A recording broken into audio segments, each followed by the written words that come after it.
Howdy, howdy there. This is Muscle for Life, and I am your host, Mike Matthews. Thank you for joining me today for a new episode on troubleshooting weight loss. So if you are cutting and you feel like you are doing at least the most important things mostly right most of the time, but you're not seeing progress, this episode is going to help you. And if you are not currently cutting, but you have experienced that in the past, and you never got it fully resolved, you never got it fully figured out, maybe you actually reached your body composition goal through a brute force, maybe by dramatically increasing exercise or dramatically decreasing calories. If the period of plateau that you experienced left you a little bit puzzled and a little bit unsure of what else you could possibly do in the future if you were to experience something like that again, then this episode is for you as well. And if you've never experienced a weight loss plateau and you are going to stick with this fitness thing for a while, this episode is for you too, because you will. Eventually, everybody experiences weight loss plateaus, and they can be mysterious. And so all of that broadly is what you are going to be learning about in today's episode. It's going to be a practical focus on troubleshooting the most common mistakes that people unwittingly make when cutting, the most common obstacles that prevent people from achieving their fat loss goals. And you are going to be hearing mostly from my guest, Harry Barnes, who not only has over 10 years of coaching experience helping people break through fat loss plateaus, but he's also the head of coaching for my sports nutrition company Legion's one-on-one coaching program. And he's been in that position since we launched it back in 2015. And he helps run a team of nearly 20 coaches that have worked now with thousands of people of all ages, all circumstances, many different preferences, many different goals. We've seen a lot over the years, and Harry has been there in the trenches the entire time. And so, as you will see in this episode, Harry not only has a good understanding of the science of weight loss, he also understands the art of it. And by that I mean the practicalities.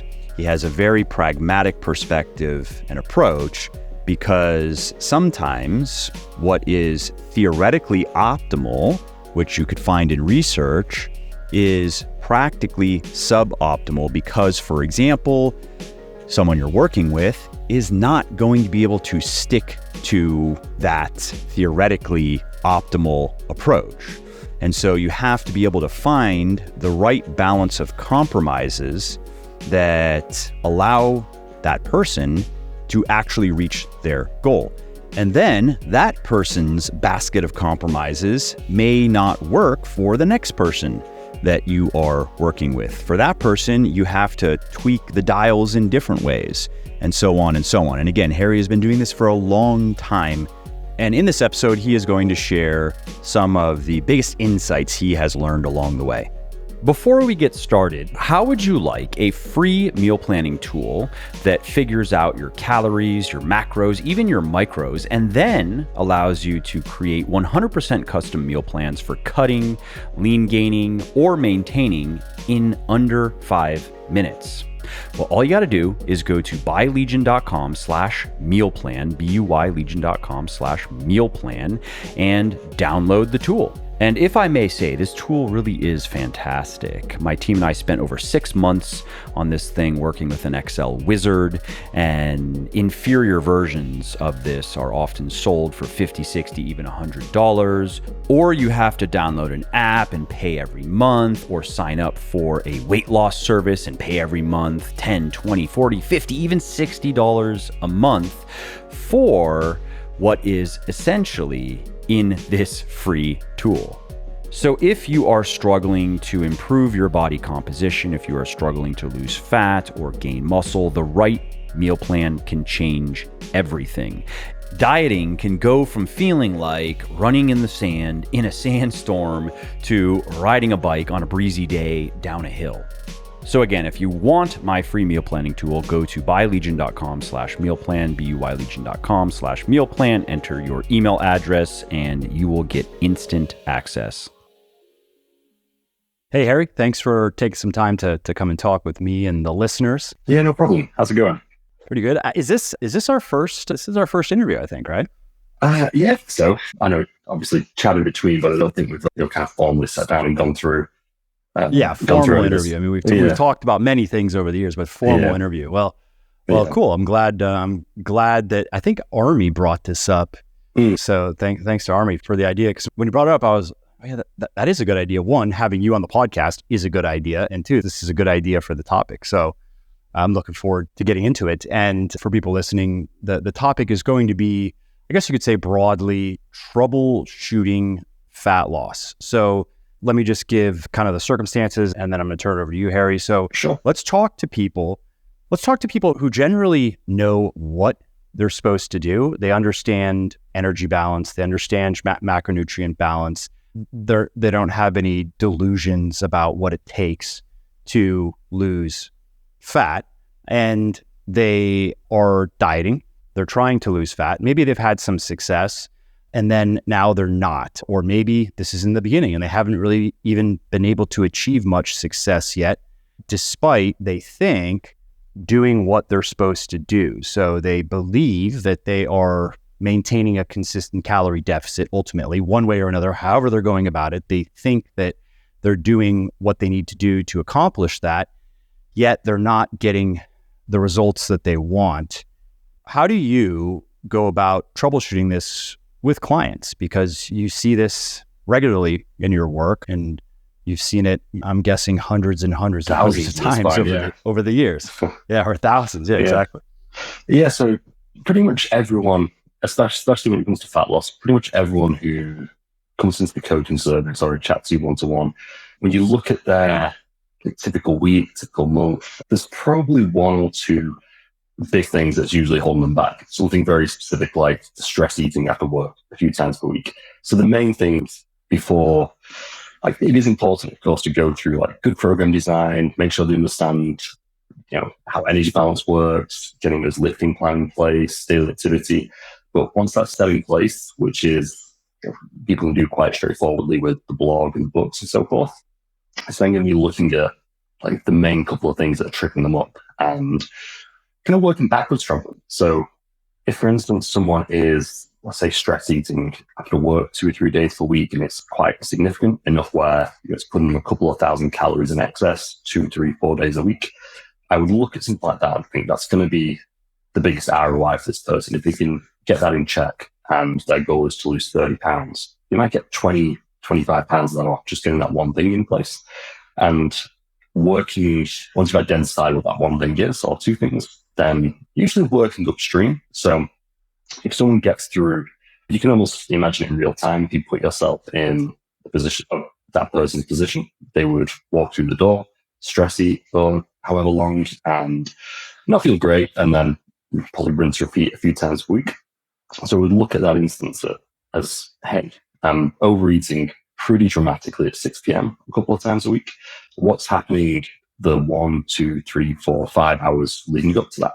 And then it's going to be looking at it in detail, probably more detail than they may be comfortable asking themselves at first, and reflecting on it. And it might be things like, I'm not setting any boundaries at work and work through my dinner break, and then just grazing on crappy food that's brought into the office through the afternoon, and then driving home in traffic. And I could probably do with maybe sitting and giving myself a 10-minute breather before I commute home. And it's those kind of one-of-one solutions that it's very tough to find on blogs and in books. And there's not going to be an article perfectly. There's no SEO value in that article, so no one's writing the article. Yeah, it's hard to package that up for someone. Like, how do you create that kind of curated one-of-one solution? Like, it's really, and that's where kind of like thinking frameworks and problem-solving tools come in place, where it's kind of like the unsexy stuff that no one's going to Google problem-solving frameworks for not overeating after work 3 days a week. Like, that article doesn't exist. But that's where that person will find results. Like, if they can fix that, that could be the thing that they've struggled with for a decade, and then allows them to get the weight off. It's usually those kind of those kind of solutions that is what someone's been missing. It reminds me of the kind of short pitch that you put for the coaching on some of the podcast episodes where it's like, hey, imagine the passcode you've got your computer and one of the digits is missing. That missing digit isn't, it might be something obvious, like I'm not eating enough protein, but it is usually something not obvious, like how do I fix the stress eating I've been struggling with for a long time. Yeah, and just for people listening, if you're not familiar with the analogy, it's the password on your computer, right? You have to get it exactly right to get access to the computer. If you have one extra space, or if it's lowercase instead of uppercase, or vice versa, it's maybe one character out of 12 or 14 or however many characters are in your password, and yet it's a binary result, fail. It's not, well, okay, you'll get access to most of the computer, but not all of it.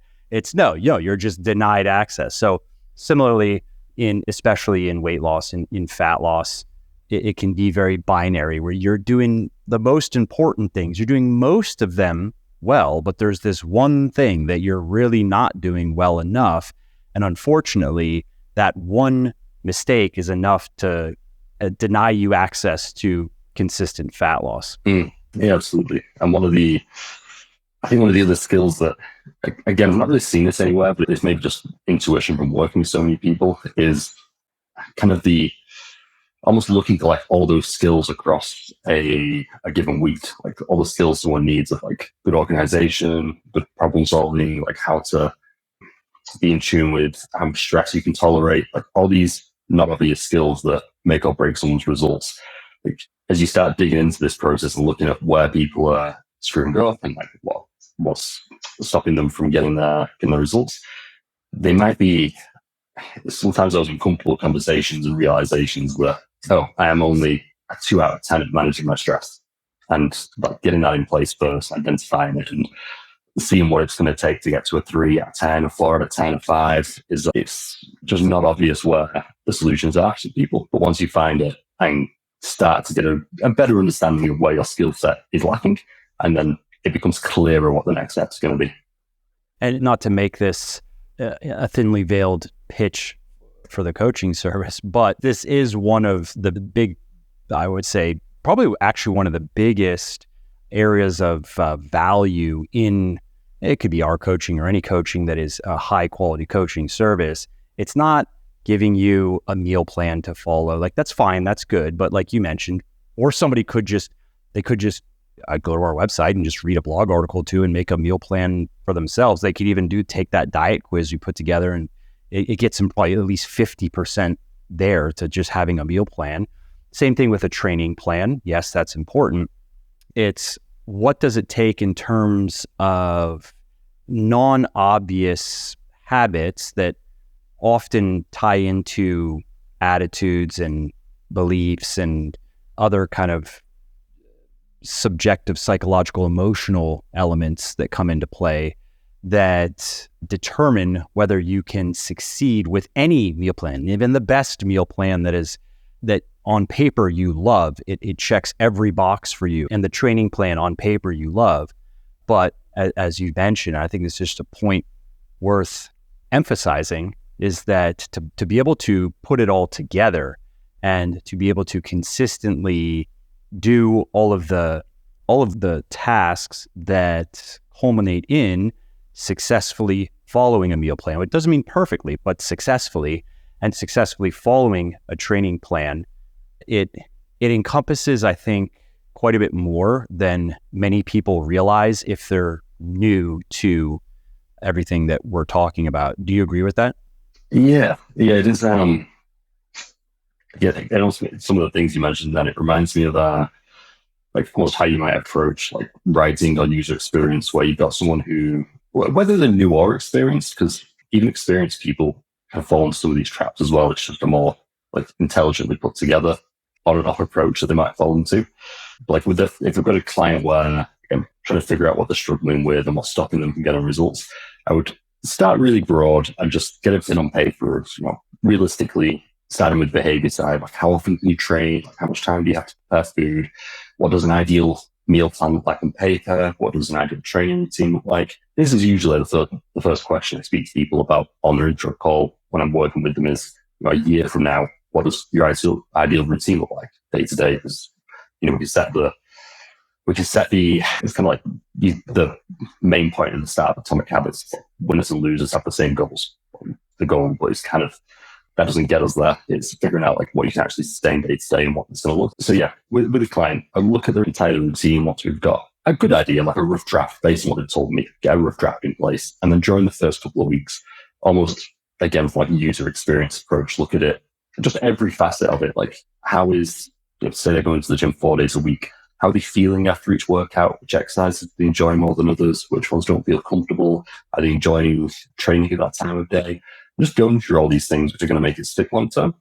There's a client I had recently where he was doing, and it's going to be a good example of someone who falls into, it was almost like an intelligently planned on-off approach where he's kind of struggled with the same, say, 20-pound weight loss and weight gain cycle for a long time.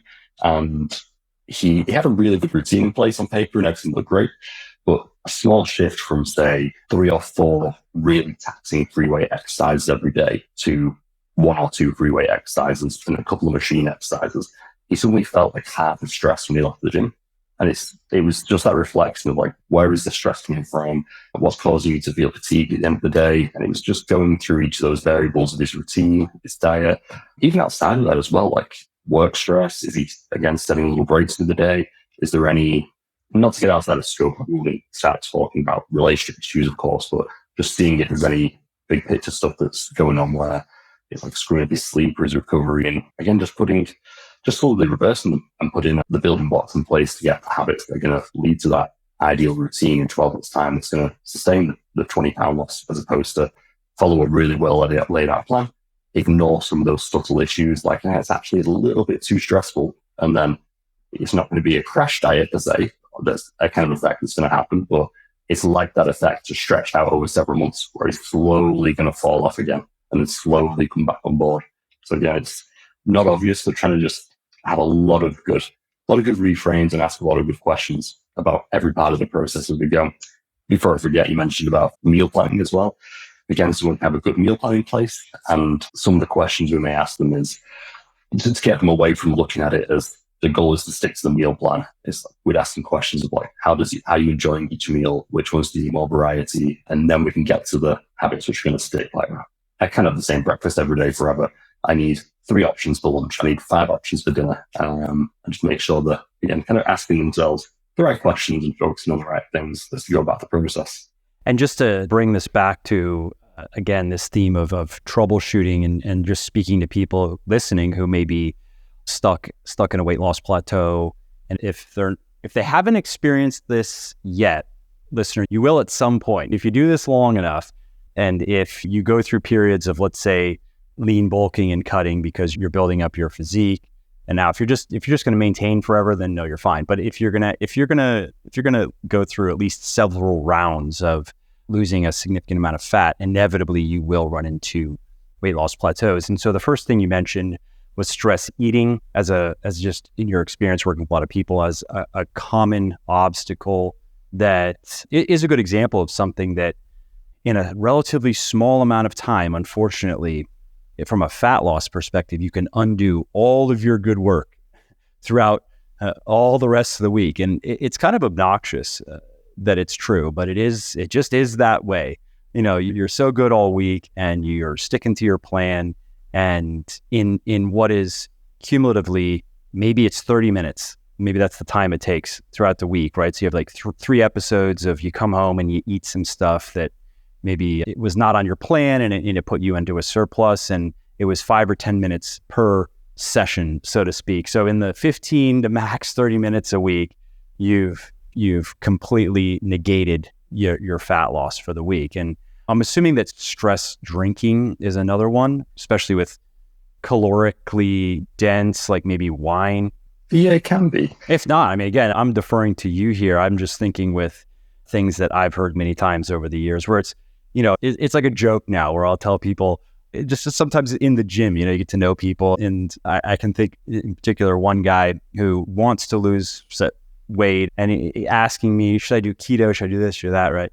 And in the end, I'm like, you know, unfortunately, it's gonna mean giving up the wine every day.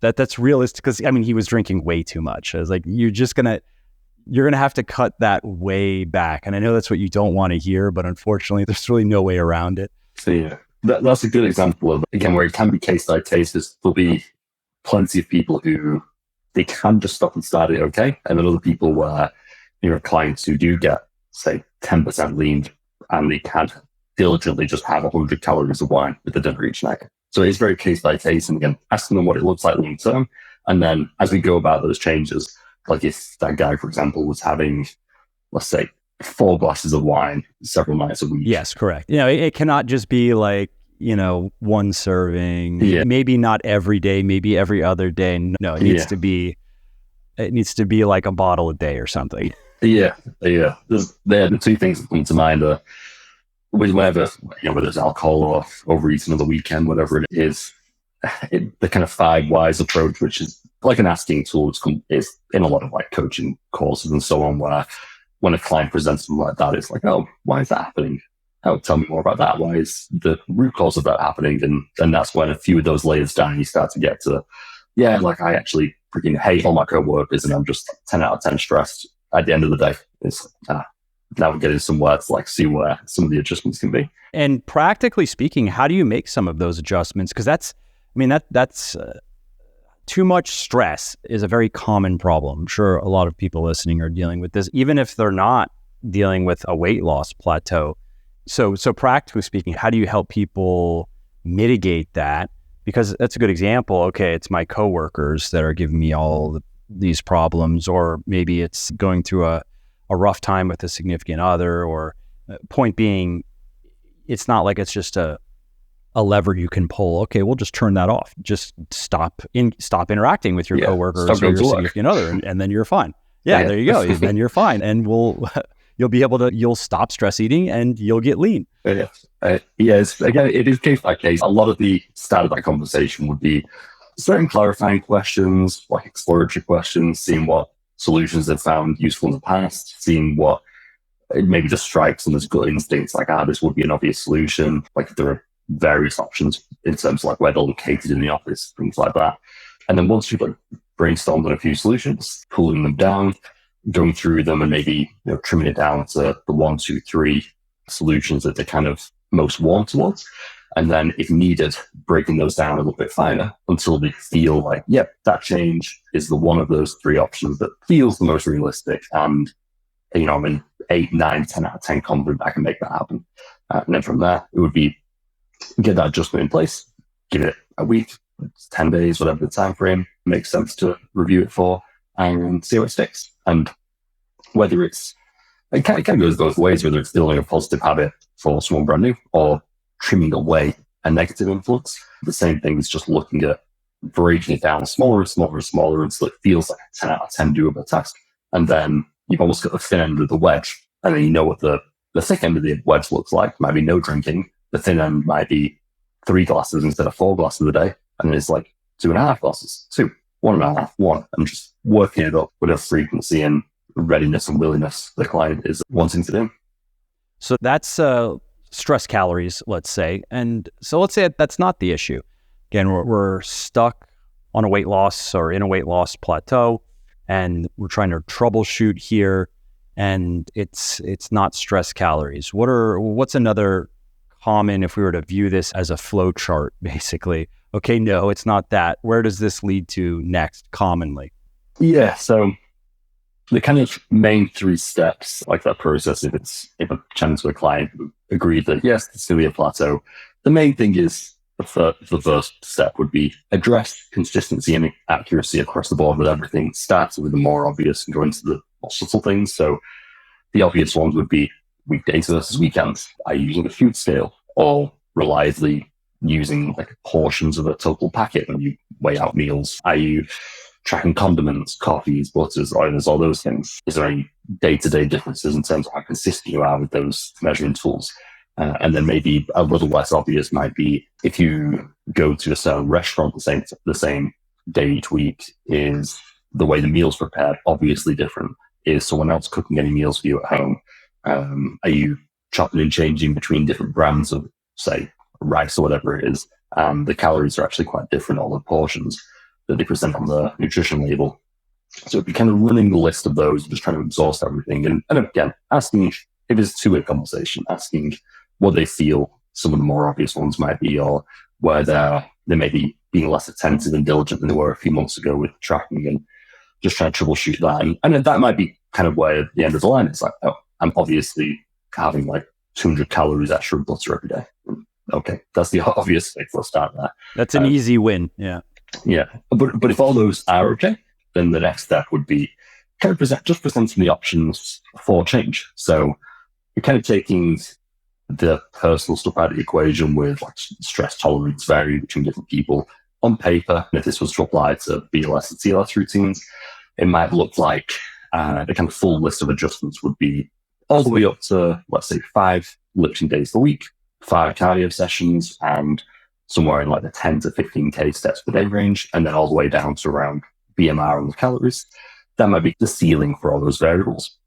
So we'd see where they are across that board. And just to clarify for people listening, that being the maximum recommended amount of exercise and the minimum, let's say BMR being the cutoff for minimum recommended calories for diet for most people, just trying to give general guidelines, because more exercise than that, some people can get away with quite a bit more than that. Maybe not weightlifting. There probably is about a hard cutoff of, I would say, 7 hours per week, especially if you're in a deficit. Even if you're 20 years old and invincible, that's got to be more than that. It's just going to be a problem. And on the cardio side of things, some people, for probably psychological and physical reasons, they can endure more abuse than others. But about 5 hours probably of each per week is, I think, a good general guideline. I agree. And then on the BMR, so that's for people listening, think of that as the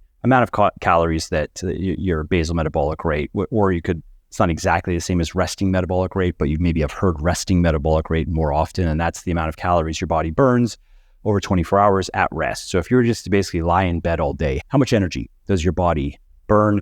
And generally speaking, if you start eating less than that for a long enough period, you're going to experience more severe side effects, some of the negative stuff associated with dieting. So anyway, I didn't want to interject, just want to clarify for people not sure what that meant.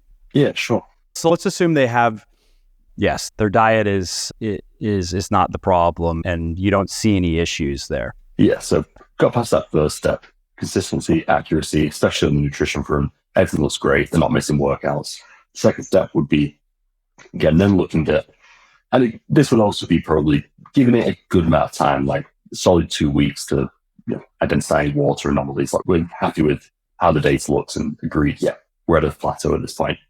So moving on to the next step would be seeing what room they've got left in each of those areas. So if they're only doing 4 days per week, then they could do 5. That's an area for an increase. If they're doing cardio twice a week, they could go to 3 days, 4 days, 5 days. If they're only walking 3,000 steps per day, they've got a lot of room to increase the daily steps. They might be 300 calories above the BMR. So they've got a lot of room to adjust there. So the usual options would be, on average, I would just look at, you can either add a lifting session or like half a session to a full session. You could add a cardio workout. You could add 1,000, 2,000 steps a day, or you could cut 100, 150 calories. And those are kind of what I would start as an average range for each of those. And do you prefer to start with increasing activity rather than decreasing food if possible? That's one of those things where on paper you would probably say, yeah, I want to keep as much food in as possible, but that's where I would present those options to them and be like, what makes sense for you? Yep. So practically speaking, to get to the goal, in your experience, it doesn't matter so much which way you go. What matters more is that it works for the client and it's something that they are comfortable with and can stick with. Yeah, exactly. And then at the same time, I wouldn't kind of intentionally probe towards their perception of these changes, but if it seemed like someone was maybe really worried about, I cut 100 calories, then I'm not going to get enough of this, I'm not going to get enough of that. If there's anything that seems like that you're majoring in the minors when everything else has been checked, like the protein's fine, the fruit and veg is fine, we might unpack that and just make sure they're not overly stressed about any of those adjustments. And again, just make sure that we're filling any kind of blanks in their knowledge as we go. But for the most part, it would be presenting the options, let them have autonomy over the decision and own the decision as well. Like they can decide what is working well for them, what they enjoy. It's not an irreversible decision. Like if they trim their food intake a little bit and they get over that plateau, but they feel like, actually, I much prefer eating a little bit more food and I have way more time on the weekend than I realized, then we just switch it and 100 calories back in and make that increase on the activity. Then that would be something where a little mental kind of shift of is someone looking at those adjustments is like irreversible and putting a huge amount of stress in it and making the process harder than it needs to be. Hey there, if you are hearing this, you are still listening, which is awesome. Thank you. And if you are enjoying this podcast, or if you just like my podcast in general and you are getting at least something out of it, would you mind sharing it with a friend or a loved one or a not so loved one even who might want to learn something new? Word of mouth helps really bigly in growing the show, so if you think of someone who might like this episode or another one, please do tell them about it. Before we kind of continue on our flow chart, so to speak, could you give us a few examples, and as many as you think would be worth sharing, of just real life examples of how you have applied the stuff that you've been talking about with clients to unstick them to get the needle moving again? I think it might be helpful for people to hear in real life terms, in maybe some different circumstances, how this actually goes. Yeah, so the main ones that come to mind are usually around doing deep dives on, it tends to be, as usually nutrition adjustment is the way to go for a lot of people, because we get the training tends to be a little bit more set and forget. So once that's in place, it's not super rare that we adjust the training, but it's often just small things around niggles in the gym, aches and pains. It doesn't tend to be in relation to fat loss plateaus. A lot of the in the weeds examples tend to be, there's almost there's no one person that comes to mind right now, but it's always the same kind of process of, again, that usual experience kind of approach of let's look at how many meals you're having per day. How do you feel after each meal? Do you feel particularly satiated at certain points in the day at which you feel hungrier? You don't feel like eating, and you're kind of just forcing the meal in robotically. And then looking at the upside and downside of that, there's always the upside of sticking to a routine and just making it autonomous and just getting the reps in regardless. And then at the same time, not doing it to a point where you're doing a disservice to yourself and making things unenjoyable. So we usually would go through each meal, look at which ones make the most sense for reducing calories. Maybe say someone prepares overnight oats one evening for before work the next day, and just looking at okay, I have this fruit in it, I might have a banana or two in it, I had a little bit of peanut butter, I had X amount of oats, I had a scoop of protein powder. Cool, we might look at that meal and say, okay, we could very simply just take one banana out and maybe a little bit of peanut butter off, and it's going to basically be still just as enjoyable, the same preparation time, but it's going to be that 150 calories less. That was my last cut. I just stopped eating the overnight oats. It's probably about 300 calories. Cool, I'm gonna cut for a little bit. Yeah, I guess that's it. I'm just gonna delete that, and there it is. There's my new meal plan. Yeah, and that's something where you'll have, having done this for so long, you'll have such a just inbuilt intuition for that. Whereas again, someone who's maybe never done any kind of mindfulness practices on nuts and bolts nutrition stuff, deleting breakfast is that might be setting alarm bells off for them, and then just kind of snowballs into other stresses. Which actually is the question I want to ask you. So then, out of curiosity, have you noticed certain patterns where people, they tend to conform to hypes in a sense, where you'll see certain people generally, okay, they follow this pattern of they liked, what they really prefer is they prefer to have most of their calories early versus later. So you have to make that kind of adjustment. Or they, let's see, they have a hard time controlling themselves when they eat certain types of foods, or maybe it's just sugar. And it actually is better for them to just leave sugar out altogether, or other such things where, again, people listening might find that they tend to follow one of these patterns as well. And so certain types of adjustments, or at least there are certain factors that could be very important for some people and not matter at all for others. Yes. It's something I try. I try not to almost maybe box clients into like maybe different avatars or like behavior patterns or expectations, just because then I don't want to go into, let's say, problem solving something with the client with any kind of heavy bias towards something. Or Yeah. I mean more just kind of retroactively, like looking back on it and going, oh, that's kind of interesting. There seem to be some patterns here, not that perfectly predicts future behavior, but that would really be it. Though with the client, it would be that back and forth of looking for their patterns, because then we can start to build solutions around it.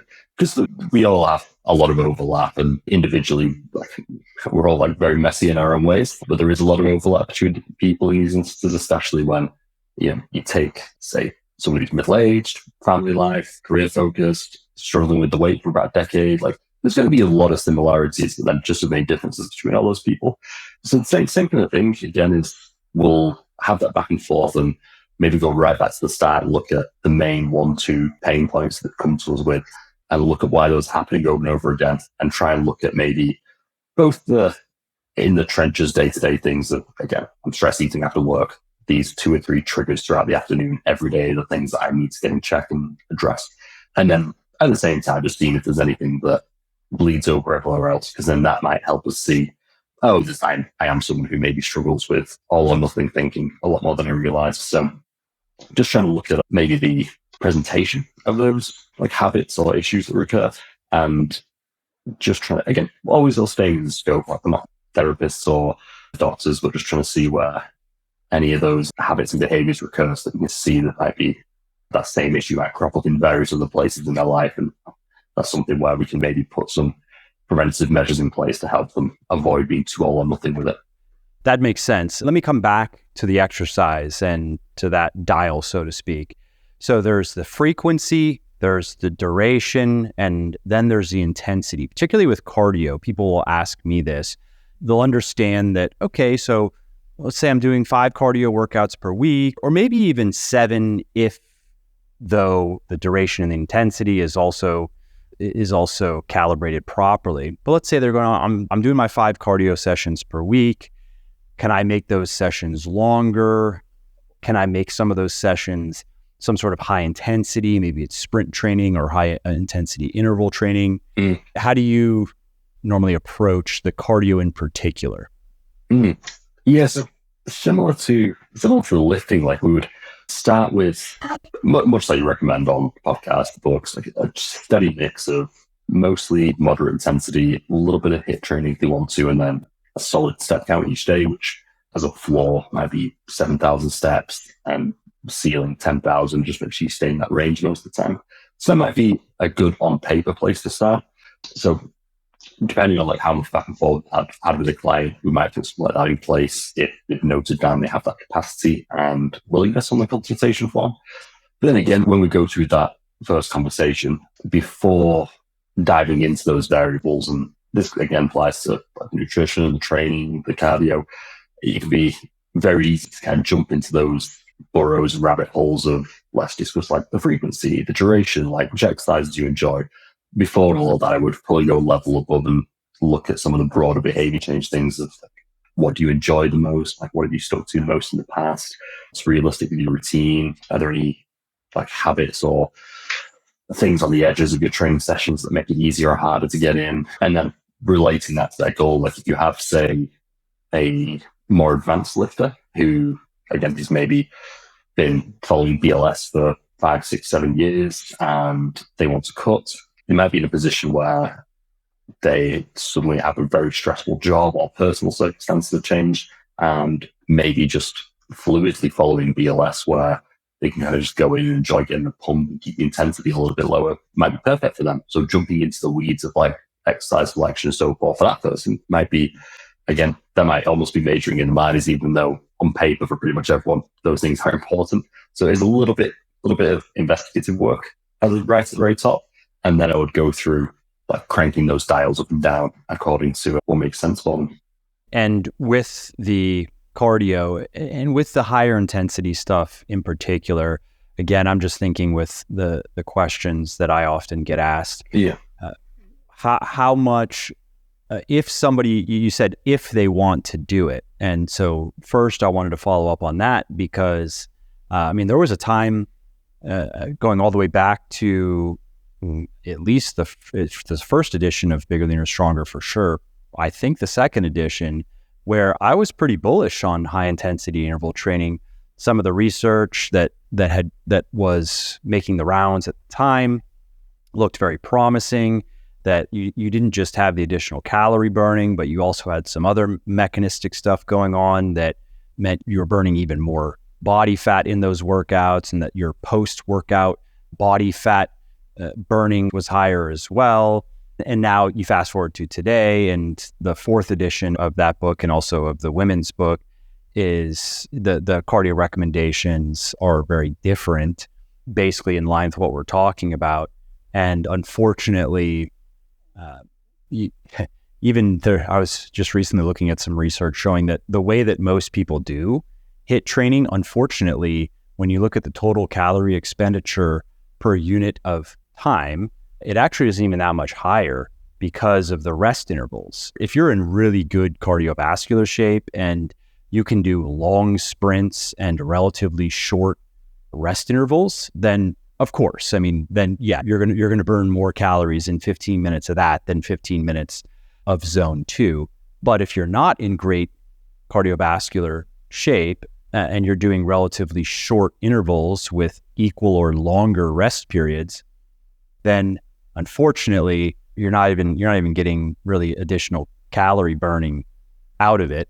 And then unfortunately, the other physiological advantages that were speculated years ago didn't pan out. And so that's not to say that HIIT isn't good or it isn't useful, but I have heavily de-emphasized it in my, not just books, but podcasts and articles, the educational stuff that I continue to produce.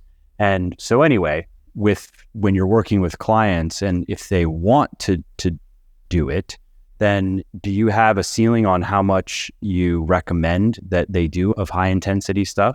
Yeah, it's a general ceiling. Again, like on paper, it would be similar to lifting of like, if you're doing a lot of lifting, a couple of hours a week max on top of that, like the old BLS approach where you might have someone do 4 or 5 days of lifting and they can work up to maybe 20 to 30 minutes of intervals on the back end of each of those sessions, if that's what they're aiming for. The usual approach, though, is looking at it, especially with most clients we work with, the lifting, of course, is where the specific training is. The cardio is more kind of just under the exercise bucket, where it's not necessarily incremental each week. It's the supplement. It's the supplement of the the training is the meal plan. And the only real kind of boxes that we look to tick with the cardio is stick to an amount that's going to be relatively similar week to week, so that you've got reliable data when you're assessing things. Try and it's good to get a mix across the board. Like if you can, similar to lifting, like if you can have a little bit higher intense work and a good stretch of reasonably intense stuff, and then like the walk on top of it is nice too. It would again be just looking at week to week, what's the volume of cardio that suits you in terms of time alongside the lifting? What types of cardio do you enjoy? And then just how's it going? And then once that's in place, just make sure it's not interfering with anything. It's not adding too much stress. It's manageable. It's enjoyable. It's easy to slot in alongside the weightlifting. And then we have the data then to look at, we're 2 months into a program. We have hit a plateau. We've done 1 hour of moderate intensity cardio per week over the weekend. And you've done 2 10-minute HIIT sessions after your lifting because you enjoy them. Cool. You've done that every week. We can add another small HIIT session if that's what you want, or we can increase the steady state or the step count each day. And when you're making these adjustments, how are you looking at it in terms of adjusting energy balance? So if you're going to make a food adjustment, how many calories are you pulling out of their total daily caloric intake? If you're making an exercise adjustment, are you looking to achieve a certain number or range of additional calorie expenditure? Like what is enough to get through that plateau and to start losing weight steadily again, in your experience? Yeah, but for the average person, it's probably going to be 100 to 150 calories removed from the diet, or an extra session, whether it's lifting or cardio, or an extra 1,000 or so steps a day. It's usually just looking at those 3 or 4 options and letting them decide based on their circumstances and preferences. And if someone's on the smaller side, we might cap it at 100 calories. If someone's only eating, I train clients who are 100 pounds and they still have body fat to lose because they're very small people. Yeah. Or if they're already like kind of lean and they're trying to get really lean. Yeah. And it might be that.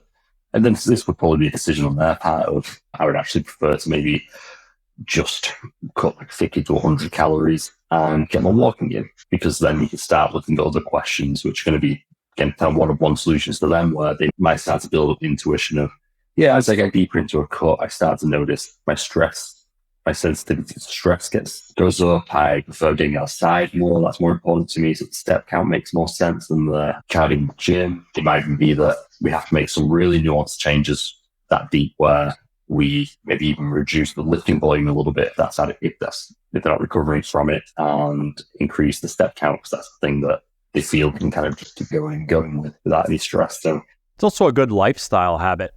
Yeah. To be in the habit of moving enough outside of the gym is important for overall health and wellness. It's not just a fat loss intervention. Yeah. And internally building that problem solving skill set.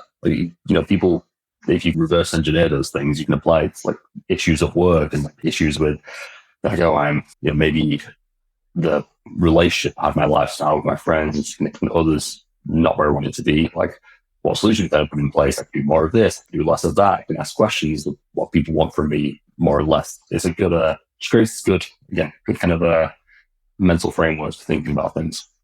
And it is a mindset that you have to get into, and sometimes you have to will yourself into it. There's the 2 very clearly distinguished mindsets. You have the problem making mindset and you have the problem solving mindset. And sometimes we all get stuck in the problem making mindset, where we are not even, if we're going to be honest with ourselves, we're not even really trying to find a solution. We're still just kind of wallowing in the problem.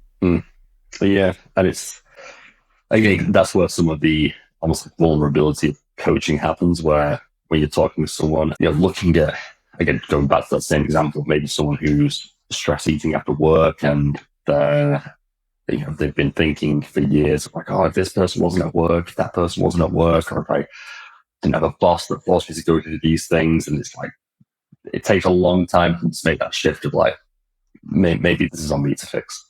Yeah. And that doesn't necessarily mean it's the person's fault too. I think fault, that word has the wrong connotations.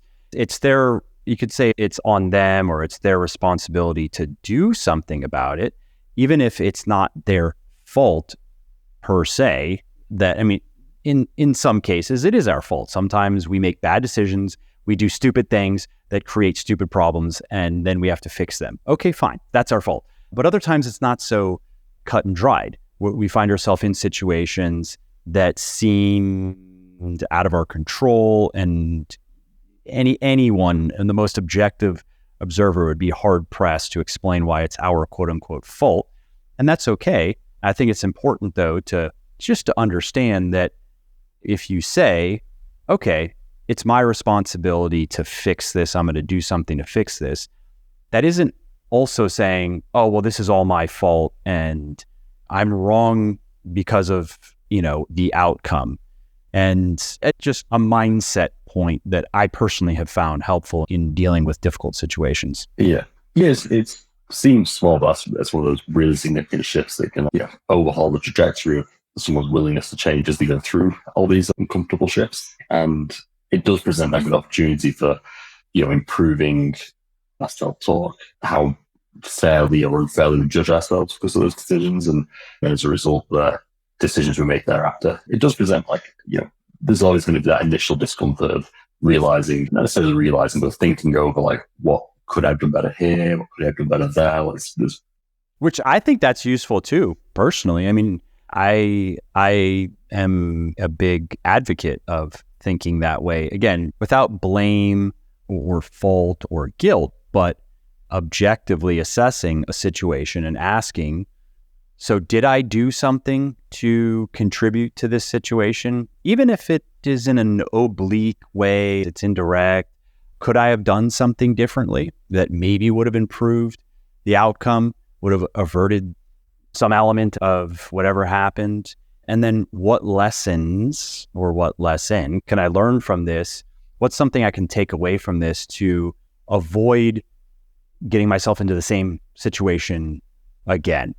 And I think that's a useful, just a useful process to work through I find it when I get an outcome that I didn't want, and just to take a little bit of time and to think through those things, again, without blame, without fault, and then move on. Yeah.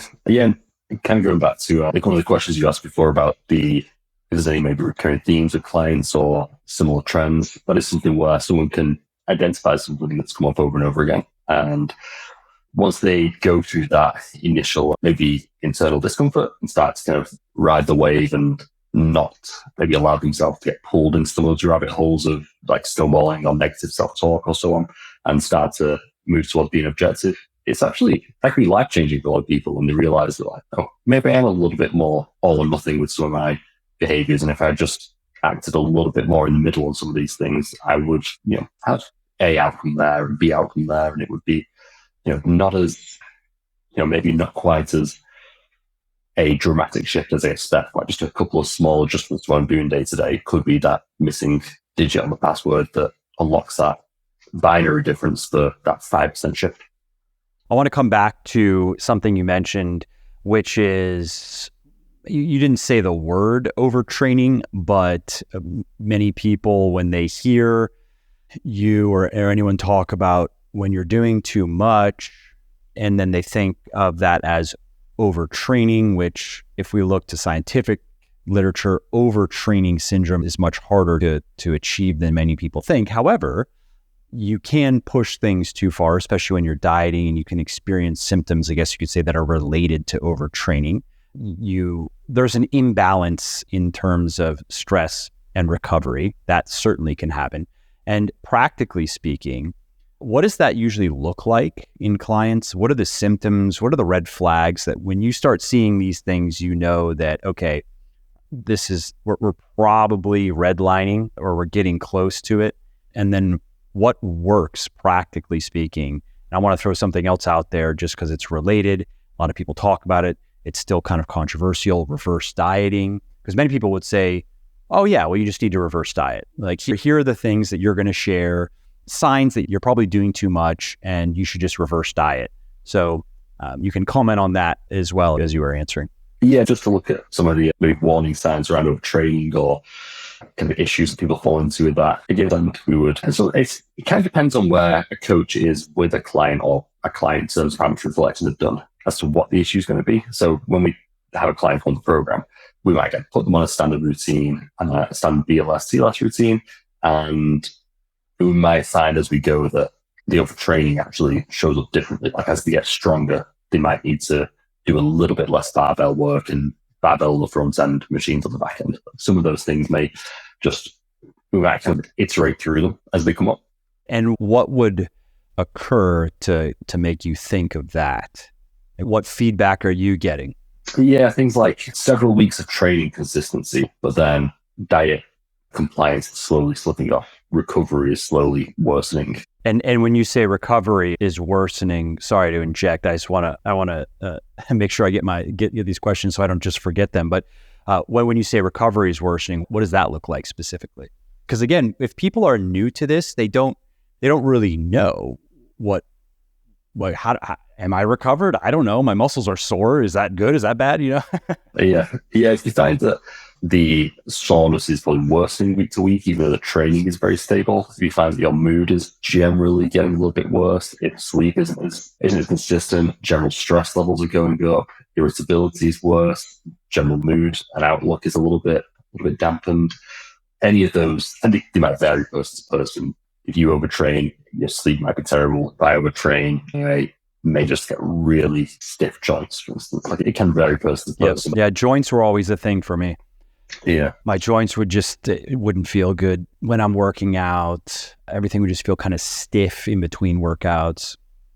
Yeah, so we kind of look at those and then see, okay, like the training on paper looks great. So then be looking at some of the simple adjustments around it of, we've got a deload planned after 10 weeks. Let's maybe do one every 6 weeks instead until we get to our goal. Again, looking at individual workouts. You might find for one person, a back workout, for instance, might look like barbell deadlifts, barbell row, weighted pull-ups. Just switching, maybe keep the barbell deadlift in place and then maybe doing a cable row and a lat pull down. It's going to be 90% as effective, but it might be half the stress for some people because it's a little bit less free weight work, a little bit less overall load. So yeah, just backtracking and see if there's any subtle changes that are going to not allow that stress to accrue. It's probably what we would look at once some of those symptoms start to kick in. And are the adjustments normally made to the weightlifting rather than the cardio? And is that more often the culprit if the excess stress is coming from the exercise? Probably. I would almost say like the HIIT training, if they're doing high intensity cardio and lifting, I would probably look at that in the same bracket because it's really the same on paper. It's kind of both pushing close to failure and much higher intensity, and then the lower intensity work is generally much easier to recover from. Especially if the HIIT training, I'm sure you don't recommend this, but if people insist on doing something that is high impact, like just sprinting on a hard surface, for example. Like box jumps, burpees, things like that. Yeah. And for that, I would pull into like the lifting as well. But to answer the second And what about reverse dieting? Exactly. What about Yes, it's more, when I say reverse dieting, I kind of almost use it as a loose term of just like coming out of the deficit back to maintenance. Like some people, they feel fine to jump right up. Some people like the traditional approach of going up in increments. Some people like to go somewhere in between. It really, again, comes down to almost looking at, going back and forth with the client to get their take on it and what we've done in the past. But you might find that one person has finished a very lengthy cut and they're maybe just generally quite relaxed. They're not, they don't overthink much of the process. They're very much just like, tell me what to do. I'm happy to go about it. They don't have some other stresses going on that makes this particularly difficult for me. And they can just like, I can just jump straight back to maintenance, just the training volume down a little bit. And if the scale goes up a couple of pounds, like I'm cool with that. Other people may find that even if it's not necessarily essential, they would just feel better working up in maybe, if they're a 700 calorie deficit, 150-ish calorie jumps, 3 or 4 of those might suit them better. So in my experience over the years, many women have preferred that just because they didn't want to see a big jump on the scale. Even though they understood, they knew what they were doing, and it just was a matter of personal preference. And I think that's a perfectly valid reason to do it that way. Yeah, I also wonder if this is whether, maybe even if we don't articulate it or necessarily think it at the time, like there might be certain reasons we're in tune with us, like just knowing that I know my compliance is going to be better if I do it steady. Like I don't need to explain it to myself. I just feel it. That's another good point too. Some people, I'm just thinking over the years, answering many emails from people and seeing a lot of different situations. And that was definitely seemed to be one of those things, just like how some people I had mentioned earlier, they find that they have trouble controlling their food intake with certain kinds of foods. You had mentioned earlier 100 calories of wine. Some people can do that and that they're totally fine with that and they're happy and they generally don't drink any more than that. And other people, 100 calories of wine, I would liken that to, I don't drink, but I can relate to it with ice cream. For me, 100 calories of ice cream, it's not that I'm going to spiral out of control and eat the whole pint, but it's so unsatisfying, I just wouldn't even bother. If I'm going to eat ice cream and I want to get satisfied, at least half of the pint has to be eaten or I'm just completely unsatisfied. So if it's only 100 calories, I'm going to go for like dark chocolate because at least I know I find that satisfying, right? And so anyway, there are how people can find that for them, they either should completely avoid certain things like chips, for example. 100 calories of chips, nope, doesn't work for me. I just don't want to even have chips in my pantry because I like them too much and I just know that it's going to be a problem. Well, then I think similarly, and again, I've seen this to your point of people who they're done cutting or they're going to be taking a break and they know that if they add those 500 or 700 calories to their meal plan, it's going to include foods that maybe they're going to struggle to control they just, as you said, they feel more comfortable with being able to stick to a plan of gradually working their calories back up rather than just adding a large number of calories that may increase hunger, for example. I mean, that's how it's always been for me.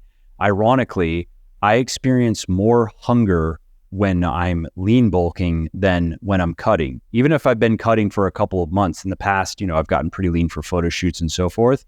Generally speaking, more hunger lean bulking, especially leading up to meals, where I actually really get hungry when I'm lean bulking leading up to a meal. Whereas if I'm cutting or maintaining, not really. Maybe I get a little bit I feel a little bit of hunger here and there. And so just generally related to kind of this personalization theme of this talk is it's important to know how you respond to things, even if in the case of reverse dieting, the most recent scientific literature, I would say it more or less debunks, I think, some of the claims that have been made about reverse dieting over the last several years, implying that it's superior to just raising calories to maintenance, or that you can even use it to kind of supercharge your metabolism. Do you agree with that?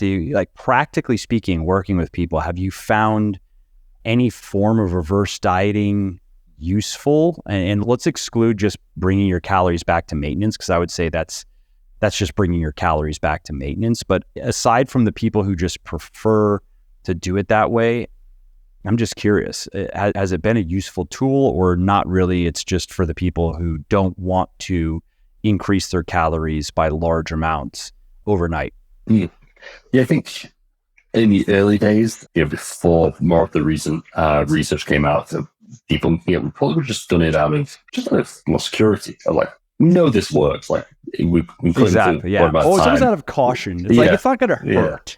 Yeah, 2 weeks to maybe not screw up the last 6 months is probably wise. Let's take a little bit longer. Once we got over that, and it was more of a case by case, whatever option suits you approach. There wasn't anything major really. It was probably, again, it kind of just reverses back to that. What is your preference? What does your gut tell you? What feels right for you in terms of pacing?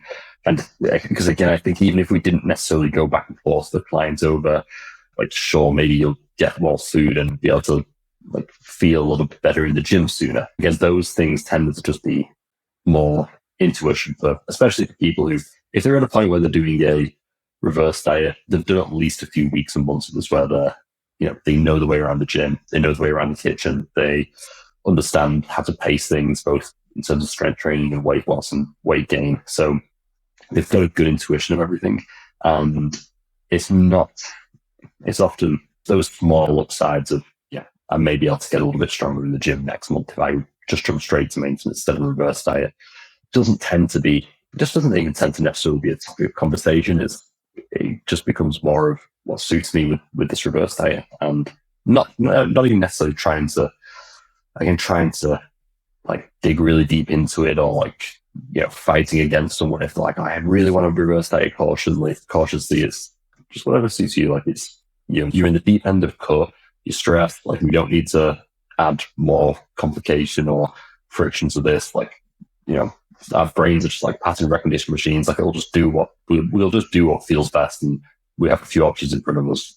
Whatever's comfortable, let's go with that. And I don't care if it takes an extra 10 days. Then it might have been doing it the fast way. Let's just get it done in a way that suits you. And again, you take ownership over it. You do it this way this time. If you want to try it a different way next time, great. And then you've got, for your circumstances and preferences, you've got that data then of, this is how I felt doing it slowly. This is how I felt doing it quickly. Makes sense. And last question for you, and that's diet breaks. And I wanted to bring this up because if you only looked at the scientific literature, you might be a little bit confused because you're going to find some literature that suggests that it's very useful, maybe even advantageous to include diet breaks, similar to how you would include deloads. If you were to take a diet period of 6 months, you can find some research that would suggest that you're going to get better results with regular diet breaks over those 6 months than not taking diet breaks. Then you can find research that contradicts that and says, no, you won't. On average, you actually might get worse results because you're going to spend less time in a deficit. So practically speaking, how have you used diet breaks? How useful has that been? How necessary has that been? When might you call for that or not? Yeah, similar to the overtraining, it's like looking at when someone's in a deficit and they're cutting. I kind of look at things like hunger, fatigue, brain fog, irritability. Like I kind of just call them like dieting symptoms, like in my head when I'm thinking all these things and looking at them on a 1 to 10 scale. And like as the dial cranks up, and for a lot of people, they're going to have maybe a 2 or 3-ish out of 10 hunger a couple of times a day. Like it's just before the main meals, for instance. Like you're just probably going to have that for the next 3 months whilst you cook. It's kind of just the reality of it, and we'll do everything we can around it to minimize it. Some people don't have any, but that's maybe just a standard baseline. And it's okay for people listening. It's okay. It's okay to feel hungry, especially when you're dieting. It doesn't mean anything's wrong. Yeah, opens up the avenue, not to go on a big tangent, opens up the avenue for other things like not reacting to that hunger, like knowing it's okay, testing out different strategies, managing stress. But yeah, going through the like dieting symptoms, seeing how much like the training in the gym, how stress and fatigue in the gym might increase over time. Same for those if hunger, irritability, focus, if all those things are creeping in the wrong direction in steady increments. A diet break would make sense preventatively. Like no one, it's often a bit of a back and forth when clients, they're several weeks into a cut, they're doing very well, and they are those things that are moving in the wrong directions where it makes sense to diet break. It is with some folks to get them on board with the idea of let's eat at maintenance for a week. It's like I'm doing so well, I don't want to stop now, but oftentimes they'll push it that extra 2 or 3 weeks, and had they just had a diet break there, those dieting symptoms would have been dialed all the way back to a healthy baseline, and they would have been able to push for another 10 weeks. It's more about prevention in that case. Like always, much like deloads, if you can do, say a diet break every somewhere in like the 6 to 12 week range, whatever suits someone, if depending on the size of the deficit, other stresses going on in life, just seeing where it makes sense to fit that in. Again, just short circuit that increase of negative symptoms is what we'd be looking at. And I'm sure that I know that, you've worked with many, I guess you'd say kind of type A personalities and those types of people in particular. I understand. I lean that way myself. We can be stubborn about force everything. Yeah. Bludgeon our way through. We've decided this is what we're going to do. And generally speaking, we don't want to let people or things stop us. And so I do understand that. But as you said, it can be, there's a point where it can make things harder than they need to be, or it can actually become counterproductive, because if you build up too much stress, and so you've been in a deficit now for a while, you're training pretty intensely, and maybe you should have taken it easier a couple of weeks ago to bring let's just say the overall stress down from, let's say, a 7 to a 4 or something like that. And now it's at a 9, that same little intervention, that little 1 week diet break, it may not be enough actually. That may only bring it down to a 7. So now you actually have to take it easy for 2 weeks to get it down to the 4 so you can go at it for another, couple of months. Or you don't do that. You just take let's say 5 days at maintenance, and maybe you take a deload, and okay, stress comes from 9 to 7. And now you're running into the same problems though 3 weeks later. And then what? And many people, in my experience, again, especially people who are more driven, kind of like tougher, masculine type of people, they then maybe are even more reluctant to address it this second time, because it's only been 3 weeks, and I'm not gonna take another diet break. I'm just gonna rub some dirt on it and keep going. Yeah, in those instances, you would probably look at, again, like the system as a whole. Like, is the training plan a little too strenuous? Is the deficit that's set a little too aggressive? Are there other stresses outside the gym that we can dial back? Yeah, I'm just trying. It's tough because a lot of, we've had like hundreds of people who are like very type A, and some people can just genuinely grind all the way to the finish line and then be fine. Other people can grind all the way through, have a horrible bounce back, and then other people are on the other end of, they'll just keep getting to like that 8 to 10 week wall and just bouncing back because they're not getting those rests in sooner rather than later. So it is tricky, especially because in other areas of the life, it may have worked very well just brute forcing things, even if it could have been done a little bit calmer or more elegantly. If they can brute force it, it's like, that's the data that they've got, and I'm just going to apply that to everything else. And it works in that department, so it should work here as well. So it does become a tricky, again, another one of those tricky things to overcome of, questioning, like reflecting and looking at ourselves, like looking at what we're doing wrong. It gets uncomfortable for people at that stage, but that could be where some of those really, really crucial pivots happen. Like some folks who had to maybe very type A, we may see them, almost, instead of making, like, you can apply this to, say, diet quality, where you have people who are clean eating and they're going to be 100% on 100% of their diet is from whole foods. Whereas, like, you can be 100% focused on being 80-20. It's like, apply that same kind of type A attitude about like 80-20 is what perfection looks like.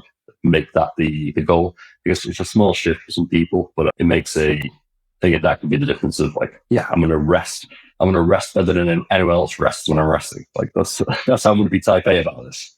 Yeah, no, I think that's a great point. And, I can relate to that. I've always been, in my fitness in particular, just get it done. If it gets hard, just keep going. And that's worked fine for me. And if we're talking about cutting in the past, none of it was particularly grueling, but could I have made it a little bit more pleasant by incorporating a diet break here and there, maybe doing a little bit more deloading? Yes, but I did it the way I did it, and there were no negative circumstances or negative consequences of that. And so if you're that kind of person, that's fine too. If you know that, that physiologically nothing's wrong, as you said, you have these symptoms and they're a little bit annoying, but you know that you're not breaking your metabolism. You're not losing a bunch of muscle. Like, it's fine. You just don't feel great. And you'd rather just gut it out for another 3 weeks and be done. Okay, good. Then do it. But again, this is a point of self-awareness and knowing that isn't going to then result in a big rebound because you are so sick of controlling your food and you're so hungry and your sleep is so bad and your mood is so terrible that you're going to undo, the 6 months of work in the following month. Yeah.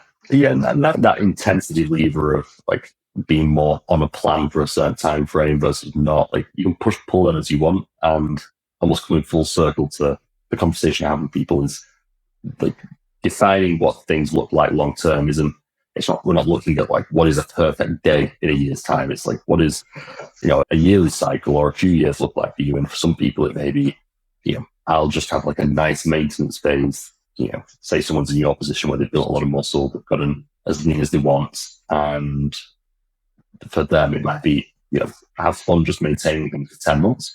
I'll let myself just kind of eat what I want over the holidays. And then I'll just do like a 6 to 8 week cut. And that's when I'll like crank the intensity up because I'm choosing to do so. I'm not like succumbing to like what feels like an out of control crash diet. It's like I'm choosing and taking ownership to crank that intensity up.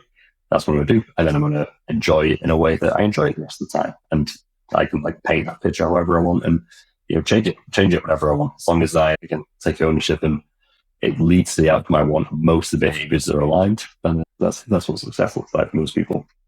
That's the dream. That's really the end game for people listening who are relatively new to this or maybe just in the middle of this. I think that is the big payoff, aside from health and longevity and all the other benefits. But if we're talking about body composition, that is the big payoff of all the work that you do on the front end for the first few years. Then you have the flexibility to do exactly what Harry just said. I mean, that's what I do. I'm maintaining in the gym. And so I'm making sure that I enjoy my workouts. I'm doing exercises that I like to do. I'm doing enough volume to to obviously maintain most of the strength and all of the muscle that I have. And it is about 3 to 4 hours of lifting per week. That's all the weightlifting I want to do right now. I do cardio on top of that. That's most of the year. And over the holidays, I mean, I probably gain a little bit of fat. I don't care that much to eat large amounts of calories, but to your point, I'm also not making sure that I'm not weighing and measuring my Thanksgiving dinner. I eat what I'm going to eat. And if I at the end of that, if I gained more fat than I wanted, then I cut for a little bit and rinse and repeat. And it's great. And it's a lifestyle that I enjoy.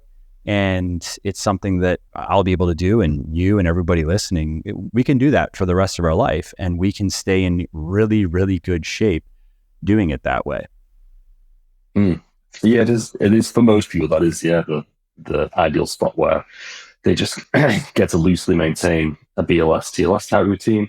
We do actually have some clients though, they just love like the process and science of it that much that even though they're only at, say, gaining a pound of muscle a year, 2 pounds of muscle, they just still love doing like a step bulk, a set cut each year, a little bit of maintenance. And again, so it's all the up to them. Which I actually do understand. I mean, I did that for a while too. I guess that maybe this is just the season I'm in my life, but I get that as well. I mean, it also is fun, especially when you're maintaining a consistent calorie surplus. And if somebody hasn't done that before, I've found that they're often surprised at how big of a difference that makes in the gym. Like once you've established that for a couple of weeks, it seems to take a couple of weeks to really get the physiological gears moving faster. But once that reaches a certain threshold, it can be shocking just how much stronger you get in the gym and how much more energy you have for your workouts and even just how your body feels and how you feel that additional recovery and so forth. So I get it. That's fun too, actually. Yeah, it's huge. Like especially if you combine, say, like sleep quality, someone's systemic stress, and their food, like all those things in the right or wrong direction. It can be, especially on big exercises like squats and deadlifts, where 10% is a huge amount of weight. It can be drastic, like 40, 50 pounds swing. It's huge. Totally. Well, that was everything that I had on my list. I think that was a great conversation. Is there anything that you think that we should have covered, I should have asked, that you want to say before we wrap up? I don't think so. Yeah, I think that's kind of everything I could think of on the client side. Maybe worth maybe doing from like a coaching tool perspective at some point. But I think, again, a lot of the tools and processes that we work through, I think, covered. I guess, if anyone has any questions, you can always step out of them over to me. Awesome. Well, thanks again for taking the time, Harry. And why don't we tell people where they can find you, find your work? If there's anything in particular that you want them to know about? Honestly, there's not. I've not got like much of a web presence, to be honest. I wasn't sure. I wasn't sure, but I thought I would ask. Yeah. I'm happy just to like quietly get on with my work. That suits me. Well, I guess if anyone wants to reach me, Harry and Legion Supplements is the way to go. Okay, great. Well, thanks, Harry. Well, I hope you liked this episode. I hope you found it helpful. And if you did, subscribe to the show because it makes sure that you don't miss new episodes. And it also helps me because it increases the rankings of the show a little bit, which of course then makes it a little bit more easily found by other people who may like it just as much as you. And if you didn't like something about this episode or about the show in general, or if you have ideas or suggestions or just feedback to share, shoot me an email, mike@muscleforlife.com, muscleforlife.com, and let me know what I could do better or just what your thoughts are about maybe what you'd like to see me do in the future. I read everything myself. I'm always looking for new ideas and constructive feedback. So thanks again for listening to this episode, and I hope to hear from you soon.